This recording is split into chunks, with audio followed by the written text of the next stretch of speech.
Hello everybody, welcome back. So today we're going to continue on with our topic on radioactivity.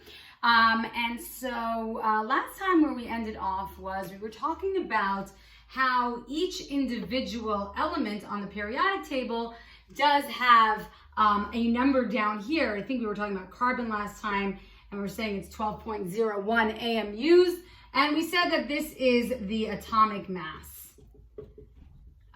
And so if this is carbon, which is 6, right, we would have carbon over here. And this is pretty much what a typical box representing an element on the periodic table would look like. And so we talked about how the atomic mass is going to represent the known isotopes of that element, okay? So we know that every element has various different isotopes, some more than others, some less than others, depending on how stable they are, right?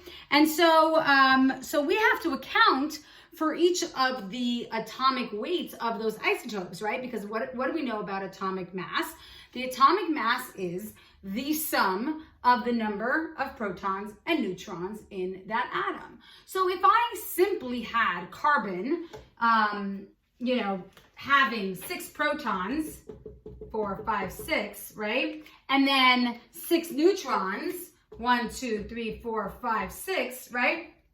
My atomic number would be 12, right? I'm sorry, not my atomic number. My atomic number is always going to be 6 for carbon, right? But my atomic mass is going to be 12 AMUs, right? Because I'm going to add up the protons and the neutrons, and that's where I'm going to get my atomic number. But if this is how all the atoms would be, then if that's the only isotope, right, that exists, that carbon exists as, then it would always be 12. Again, there is a little bit more of a weight, for protons and neutrons and electrons, which we spoke about. But for the most part, it would all be around that. However, if you look at some of the other elements on the periodic table, so I have a few elements here. If I have, look at, let's go with phosphorus, right? Phosphorus has 15 protons, right? But its atomic mass is 30.97, right? So what is it counting for? If there was 15 protons and 15 neutrons, then what is the 0.97?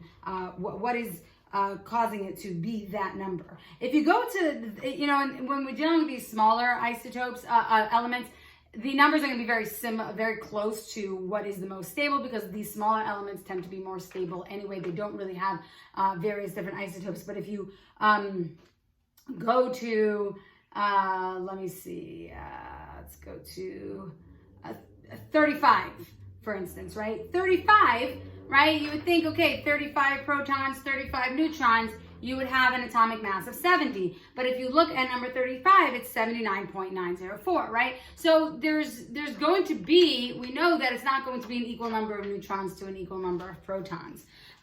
Whereas with electrons, it does work that way, right? Equal number of electrons to protons. So what accounts for that? What accounts for that difference?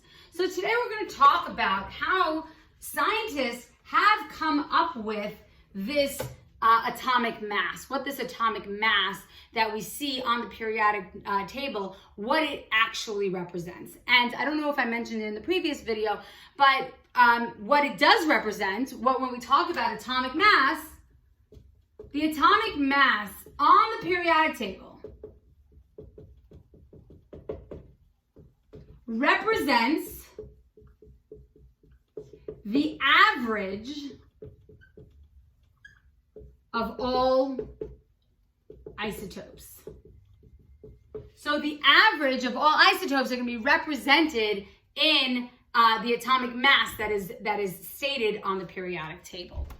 Okay, so how do they get to it, and how can we calculate the different atomic masses?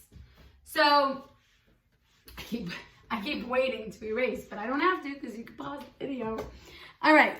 So I'm going to give you an example, and I'm going to use magnesium as an example. And if you look at the periodic table, by the way, I did add the periodic table to your Google Classroom, so it's there. So if you want to download it, print it out so that you have it, or if you have the one that I gave you in class, you can absolutely use that one as well.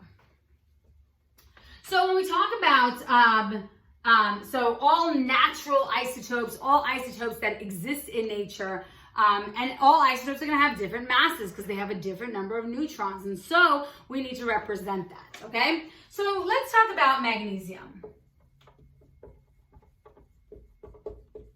Magnesium is element number 12. So atomic number is number 12. I just wrote it as a number, is number 12. And its atomic symbol is Mg. And if you look at the periodic table, if I were to have magnesium, I would say 12, Mg, the word magnesium, and then the atomic mass would be 24.31. Some periodic tables will have a little bit more than that. So I'm looking over here, it's 24.305. So just round the 0 up to a 1. Okay, so that would be what the periodic table would state. So where do I get this number from? How do scientists calculate this actual number? And so there's going to be a little bit of math here, so I want you to focus, I want you to pay attention and follow with me. And if you have any questions, of course, bring it up at the Zoom class, and we're going to talk about that then. So there are actually 3 different stable isotopes that magnesium exists in, okay? So we have magnesium 24. We have magnesium, you know what? Let me erase this because we're going to be using a lot of the board, so I want to start from here. So magnesium 24, magnesium 25, and magnesium 26. And by the way, these M's should definitely be capitalized because it is the beginning of the atomic symbol. The first letter is always capitalized. Okay, so what does magnesium 24, 25, and 26 represent? If magnesium has 12 protons, so magnesium 24 would have 12 neutrons. Magnesium 25 would have 13 neutrons, and magnesium 26 would have 14 neutrons, okay? And that's where these numbers come from, okay? So what we're going to do is we're going to talk about a few different concepts between all 3 of these, okay? So we have the different isotopes. We want to talk about the percent abundance, which means what percentage does this isotope exist in nature, okay? So if it's more stable, there's going to be a lot more of that isotope. There's going to be a higher percent abundance, right? If it's less stable, there's going to be a lower percent abundance, okay? So that's the first thing that we're going to figure out. Then also the mass of each isotope, okay? So what would be the mass? Each isotope is going to have a different mass, right? Because it's going to have a different number of protons and neutrons, and so the mass is going to be different. And then we're going to do some calculations to determine the portion of the average. And I know that this might not make so much sense to you, so just stay with me, and hopefully at the end it will make sense to you. So when we talk about the percent abundance, so how abundant is it? What is its mass? And what we do is we're going to multiply these together. And when we multiply these together, then we will know how much weight it has as far as the average. Remember, we talked about in the last video how if I had a class and 90% of the class got 100 and 10% of the class got a 50 on the test, right? Where is the weight going to be more heavily at? by the 100, right? The average, your percent average, is going to end up being more towards 100 than it's going to be to the 50s, right? Because you have more people, you have 90% of people in that class that is going to shift the weight more towards that end of the spectrum, right? And so here we're talking about what the percentage is times its mass, and I'm going to tell you the numbers for mass and the percent abundance, but we're going to be able to figure out the portion of the average, okay? We're going to be able to figure out how much of that total average is going to be represented by each individual one, right? So how much of that average is going to be represented by all those people who got 100 versus all those people, the fewer people that got a 50, okay? And so that's where we're going to come up with these numbers. So I'm going to give you the numbers for this. So magnesium 24 has a 78.99% abundance, okay? Meaning that in nature, these three different magnesiums, this one, magnesium 24, is found 78.99% of the time when you have a sample of magnesium, okay? And so magnesium 25 is found 10% of the time. It has that percent abundance is 10%. And magnesium 26 is 11.01%, okay? And if you actually add this all up, what you end up getting is a total of 100%.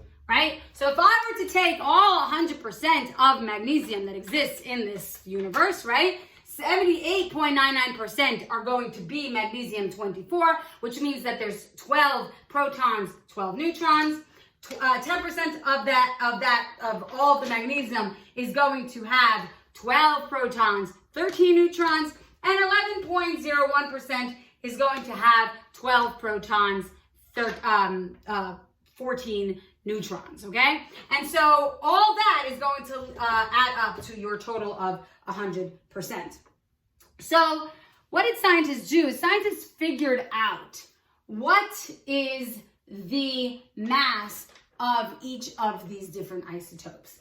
And so what we did was in order to figure out the portion of the average, and by the way, which one's going to have the highest portion of the average? That is going to be magnesium 24, because that's going to be the most abundant, right, percentage that exists between these three isotopes, okay? And so what we're going to do is these three are going to have different masses, and the reason why they have different masses is because they have a different amount of protons and neutrons.